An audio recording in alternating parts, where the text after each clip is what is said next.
Hey guys, welcome back to Life Up Education TV. I'm your host Natsune. Today, in this video, I wanted to talk about psychology. The first thing I wanted to talk about is why can't we stop paying attention to sex, drugs, and food?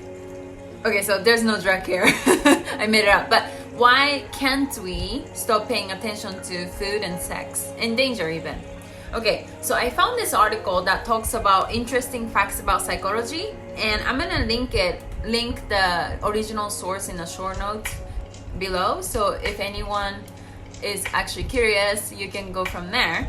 Okay, so I'm just like cutting off a piece of information from that article that I found, and I'm gonna read it here. Okay, the new brain is the conscious, reasoning, logical brain that you think you know the best. The main brain is the part of the brain that processes emotions, and the old brain is the part of the brain that is most interested in your survival. Can I eat it? Can I have sex with it? Will it kill it? The job of your old brain is to constantly scan the environment and the answers to that questions. That's really all what the old brain cares about is food, sex, and danger. As animals evolved, they developed other capacities such as emotions and logical thinking, but they retained a part of their brain to always be scanning what is going on for these three critical questions. What this means is that you just can't resist noticing food, sex, or danger.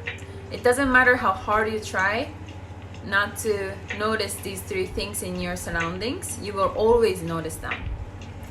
So that's how our brain works, and that is the reason exactly why we pay so much attention to sex and food. Okay, hold on, sorry, my music stopped for some reason.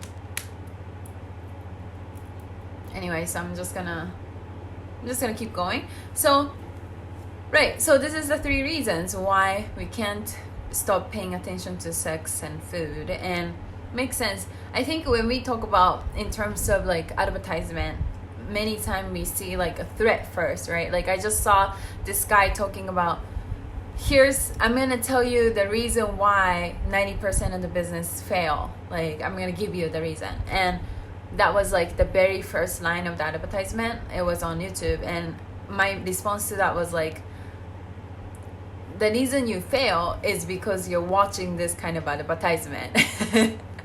So that's like kind of like my logical side coming in, right? But I understand, like I can see why that line could catch so many people's attention, because it's very fear-based, right? Like it's a threatening and fear-based, and that directly talks to your old brain, so that's only interested in your survival.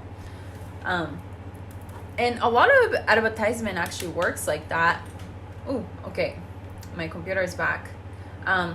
So a lot of advertisement, it kind of works like that. It kind of talks you into scarcity and even makes you illusion that something is not enough, like you're not enough. But in reality, if you consciously try to think in terms of abundance all the time, like with your logical brain, like you kind of understand like shit, like this is just someone trying to sell me something.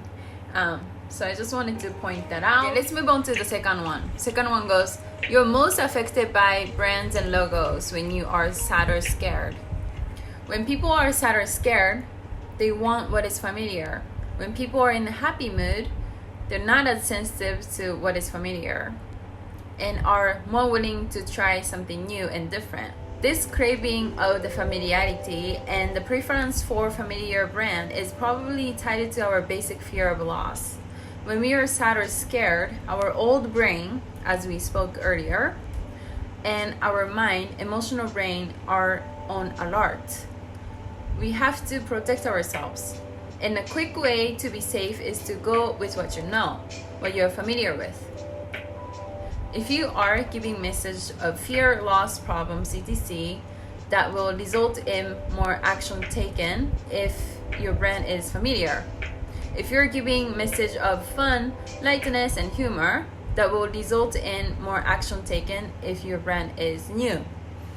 And I found this very interesting, and it makes absolute sense. Like when you're sad, you just want something familiar, right? Like when you feel vulnerable, when you feel like weak, when you feel like scared, insecure, like you just want something familiar to tell me it's okay, right? So this is very interesting psychological tactic that you can definitely use into your sales. And I just picked it up because I thought it was interesting, and I don't got too many to say about this. I think it's interesting. Okay, the next one. Dopamine makes you addicted to seeking information. Instead of dopamine causing us to experience pleasure, the latest research shows that the dopamine causes seeking behavior. Dopamine causes us to want, desire, seek out, and search. It increases our general level of arousal and our goal-directed behavior. We seek more than we are satisfied. Back to evolution. Seeking is more likely to keep us alive than sitting around in a satisfied state. It is possible for dopamine system to keep saying more, seeking even when we found the information, the very information we're looking for. So this is another interesting fact, and I think this is true. Like when we talk about life satisfaction or like pursuing success even, right? Like I think we forget about appreciating what we have already, like nurturing like nature, nurturing what we already have. We pay too much attention on like what we're missing, what we don't have, and it definitely comes from like dopamine effects too, it sounds like. I found this image yesterday from Positive Limited or something like that. There's a Instagram account, and I really recommend this account. It's really cool.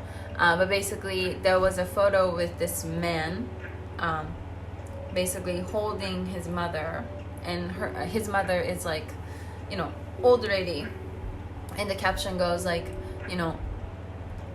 his mom hold him when he was small, like how he's holding her right now, right? Like he came as a baby and she made sure she protected him, and now it's his time to baby his mother, to protect her. And when I saw that image, I thought, whoa, like this is so powerful. So sometimes we tend to forget because we get too busy searching for what's new for us, like what's in it for us, like what else is out there. But we tend to forget where we came from, and actually it's already incredible. Like what you have already is incredible, like because everything that you have, including family, your background, everything, like experience even, it makes you who you are, and that itself should deserve some respect, should deserve some admiration, it deserves some like significance, and we tend to forget it. So I thought it was kind of interesting, and we should pay more attention to appreciation and gratitude of what we already have instead of like crying on what we don't have, because I think it's up to here, it's up to you. Okay, the next. You want more choices and information than you can actually process. We find information addictive. It is only when we are confident of our decision that we stop seeking more information. Remember, they will say they want lots of choices, and you will think that lots of choices is a good thing because you like them too, but too many choices means they won't buy at all.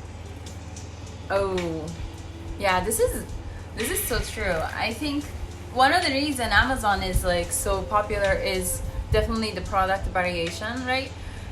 But definitely like if I go to a shop with one kind of product only, or if I go to Amazon, like I would spend, because I can spend so much time like looking at something, maybe searching for something that I want, versus like if I go to one product only shop, like my purpose is like so direct and clear that I just buy and get out.